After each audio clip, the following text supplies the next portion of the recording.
Deshaciendo el Ellas, un podcast de la revista Ellas. Bienvenidos a un episodio más de Deshaciendo el Ellas, el podcast de la revista Ellas. Soy Anaí Trompis y me acompaña mi compañera Solángel Hurtado. Y hoy tenemos de invitada a Lía Patricia Hernández, abogada, especialista en Derecho Digital, cofundadora y directora ejecutiva de Impandetec. Bienvenida, Lía. Hola chicas, mucho gusto de verlas un año después, pero de Un modo año virtual. Así es, justamente hace un año tuvimos en este mismo espacio a Lía como invitada, hablando también de la importancia de la protección de datos personales y de una futura, en ese entonces, futura ley que ya pronto, este mes de marzo, va a entrar en vigencia en Panamá. Así que Lía, podemos ir empezando quizás un año después de que llegó el COVID a Panamá oficialmente. Han pasado muchas situaciones. Entre ellas, ahorita mismo nos encontramos iniciando las fases de vacunación con la vacuna COVID, y el gobierno de Panamá ha creado una plataforma que pide que las personas interesadas en vacunarse pongan o publiquen o ingresen sus datos personales, los interesados que quieran recibir la vacuna. Quisiera preguntarte si piensas que una plataforma como esta ¿es segura para proteger nuestros datos personales?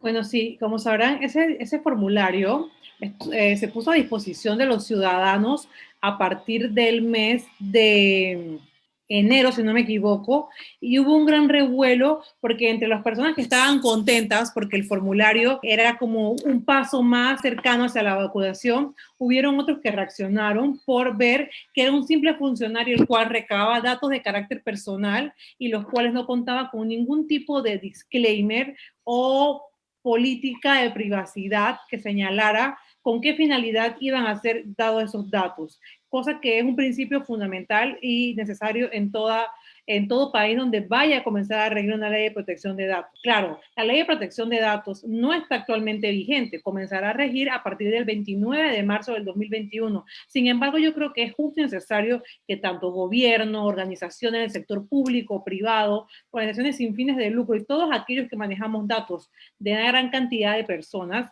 podamos comenzar a concientizarnos sobre el uso de la información y comenzar a hacer como ese recuento de la info y decirle, por ejemplo, un simple ejemplo que puede ser puesto en práctica y en el cual interviene no solamente el personal de legal como técnico, sino también de marketing de muchas organizaciones o comunicaciones, es el tema de mandar un correo solicitando, preguntando a las personas si quieren permanecer en sus bases de datos, de sus mailings o sus plataformas de correos masivos y demás.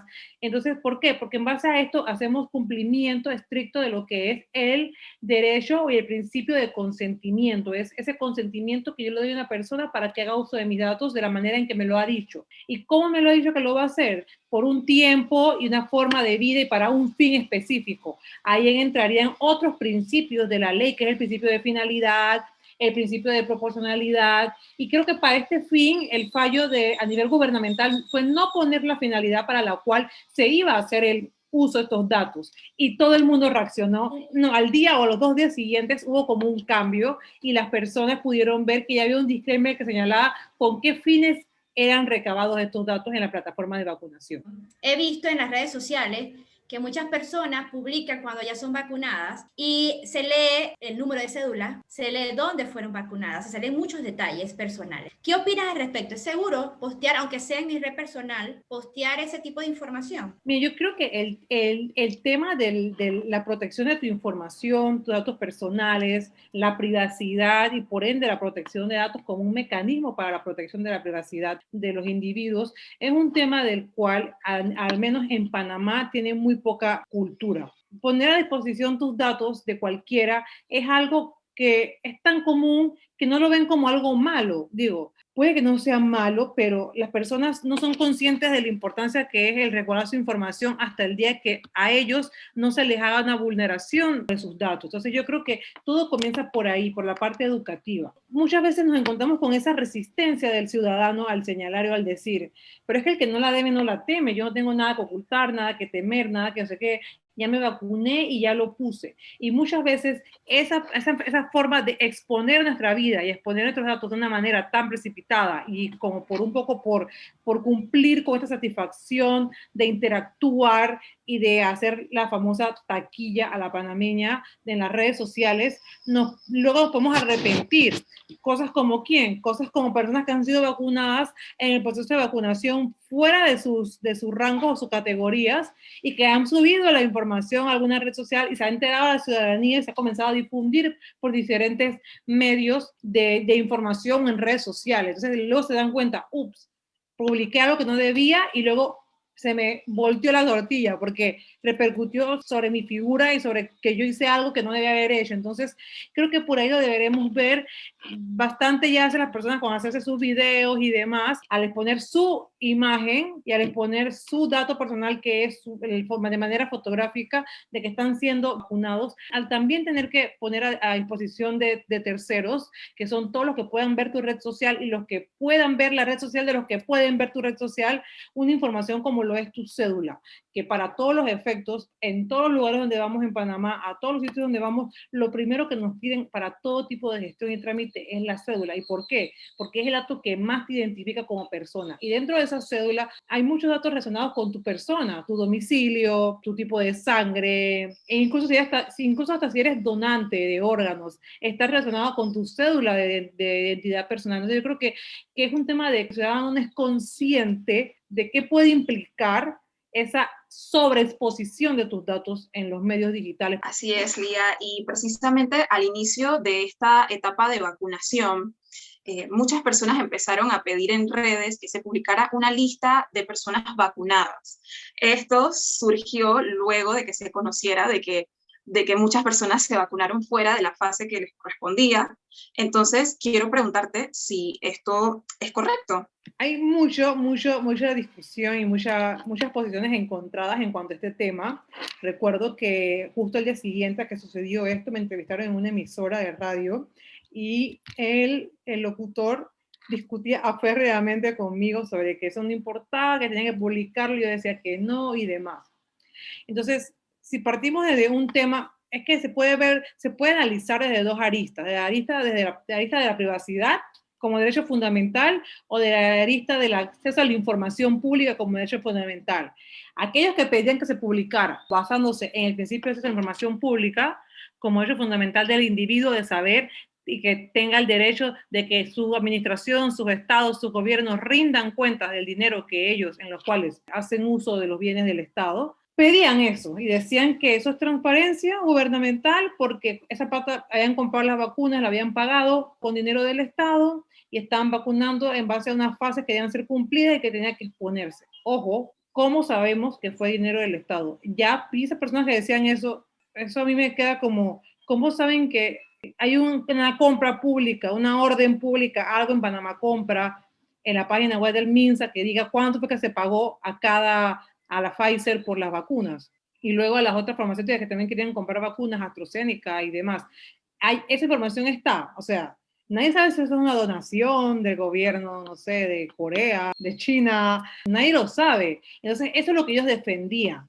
Pero yo decía, ¿dónde está ese contrato público que tú dices que pagaron con? Es que eso lo dijo la viceministra. Sí, la viceministra lo dijo, pero muchas cosas que son para el orden y seguridad pública del Estado no se deben decir y no se dicen. A lo mejor fue una donación y no sabemos que por eso no quieren publicar el listado. Y aquellos que promovemos el derecho de la privacidad como un derecho fundamental, inherente, inalienable, irrenunciable del individuo, como es mi persona, creemos que la información que van a publicar es información relativa a datos de carácter médico-sanitario. ¿Por qué? Porque la apuesta de una vacuna forma parte como de un historial médico tuyo, el cual tú deberías tener siempre. Se supone que todos debemos tener nuestra tarjeta de vacunación con nosotros en casa, o incluso la de la fiebre amarilla cuando viajamos y demás, y que en esa información reposa información de tipo sanitario, médico, y que los datos de tipo sanitario o médico son datos que deben ser considerados o que deben tener un mayor cuidado por tratarse de datos de tipo sensible, porque son datos que pueden promover o procurar un tipo de discriminación entre uno y otro, como los datos médicos. Nadie que sepa que el vecino de al lado tiene COVID va a querer pasar por la puerta del vecino de al lado. Vamos a discriminarlo, aunque el COVID no traspasa la puerta de madera. El COVID, si estás al frente de la persona que te lo va a pegar. Ese esa es nuestra posición en cuanto al tema de la privacidad. Yo creo, en lo personal, que si se van a publicar datos en cumplimiento de la ley de transparencia, acceso a la información pública, que se publiquen utilizando los debidos mecanismos o herramientas que se utilizan en temas de datos personales para no exponer el dato personal en su totalidad. ¿Y cuáles son esos mecanismos? Disasociar el dato, es decir, puedes poner una combinación de número de cédulas con nombre, anagráficamente, o puedes poner un dato anónimo. Es decir, puedes poner a lo mejor el nombre o el número del funcionario de salud de la persona. O sea, mi número de funcionaria médica, yo tengo que tener un número como enfermera que trabajo en el Estado. Pero al fin y al cabo no se publicaron el tema de que si la gente se dejaba de publicar o no, eso ya pasó. Eso como que ya pasó a segundo orden y ahora el tema es que la gente se está vacunando y hay mucha cola, esperan mucho tiempo en el sol porque tienen que esperar. Entonces creo que esa es mi posición, que si se va a publicar algo en cumplimiento de una norma de transparencia, se haga de manera de que no se ponga en su totalidad el dato personal y que pueda ser identificable. Y para eso está la disociación o la anonimización del dato. Hablemos sobre el App Móvil Protégete Panamá. Se lanzó en febrero para apoyar la trazabilidad de COVID a través de compartir datos mediante Bluetooth. El principio es que si has sido detectado con COVID, tienes la opción de compartir de manera anónima esa información con la aplicación y esta envía una notificación a quienes han estado cerca tuyo. ¿Qué tipo de seguridad ofrecen estas iniciativas digitales? ¿Son realmente efectivas? A mí me parece que esa app fue puesta a disposición del público en el mes de febrero, pero esa es una app que existía desde hace mucho, desde el año pasado. Incluso algunas personas que entraran a Panamá provenientes del extranjero eran supuestamente monitoreadas por la app, algunas, otras no. Y nosotros, desde la organización en la cual realizo trabajo de investigación y activismo, como lo es IPANDETEC, solicitamos a la IG y al Ministerio de Salud una aclaración sobre las políticas de privacidad que tenían, porque tenían políticas de privacidad que eran un poco excesivas, o sea, una recopilación o un almacenamiento de los datos por más de 20 años, o sea, 20 años. Alguien va a tener una base de datos con todos los que tuvimos COVID o tuvimos en cuarentena por COVID en esa app, y a quién se lo van a pasar. ¿Qué tú piensas en temas de datos personales? Y más si son abogados, siempre pensamos lo peor. ¿Cómo vamos a pensar? Que le van a pasar nuestra base de datos de todos los que tuvimos COVID y en esa app se la van a pasar a los lobbies farmacéuticos del mundo para que nos recomienden medicinas para los pulmones, para sus insuficiencias renales o típicas secuelas que te puede dar el COVID. Ahora se ha puesto a disposición por un programa a nivel mundial que está realizando las aplicaciones de Apple y de Google, que es para el tema de la trazabilidad. Ojo, eso mucha gente cree que eso es obligación hacerlo y que yo lo estoy haciendo porque el Estado es obligatorio hacerlo y demás. Es una buena manera de poder tener localizado a las personas que están contagiadas y demás. Sin embargo, si tu vecino de al lado que está positivo de COVID no lo tiene instalado o no lo tiene habilitado en su teléfono móvil porque él no ha dado el consentimiento para la geolocalización, de nada sirve.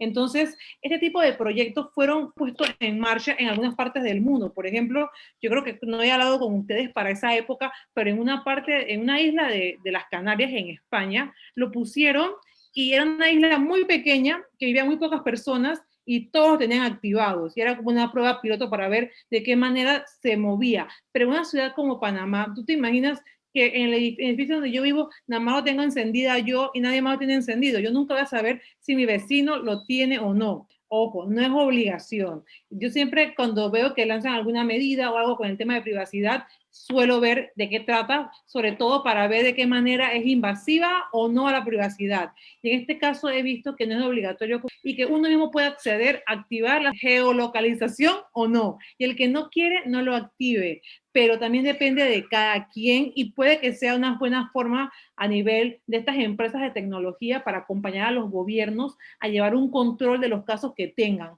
Aunque yo quiero decir que para Panamá y ser un país que como todos no estamos preparados para una pandemia, hemos llevado estadísticas y números que aunque no sean las más exactas, en otras partes del mundo esto no ha pasado. Incluso en algunos países como Israel, que tiene un proceso de vacunación bastante avanzado, en esos países se está utilizando una especie como de salvoconducto para personas vacunadas, que en el caso de Israel se le denomina pasaporte verde. Este pasaporte indica si tú estás vacunado o no estás vacunado, y con esto te limita el acceso a lugares como gimnasios o teatros. Quiero saber qué opinas de este tipo de iniciativa. Y otra iniciativa que ha sido grandemente discutida y motivo de controversia para aquellos estudiosos de la privacidad, porque consideran que este pasaporte sanitario, pasaporte digital, pasaporte verde, como has dicho, más que ser una solución para el control, lo que puede provocar es ser un medio de discriminación y puesta a disposición de terceros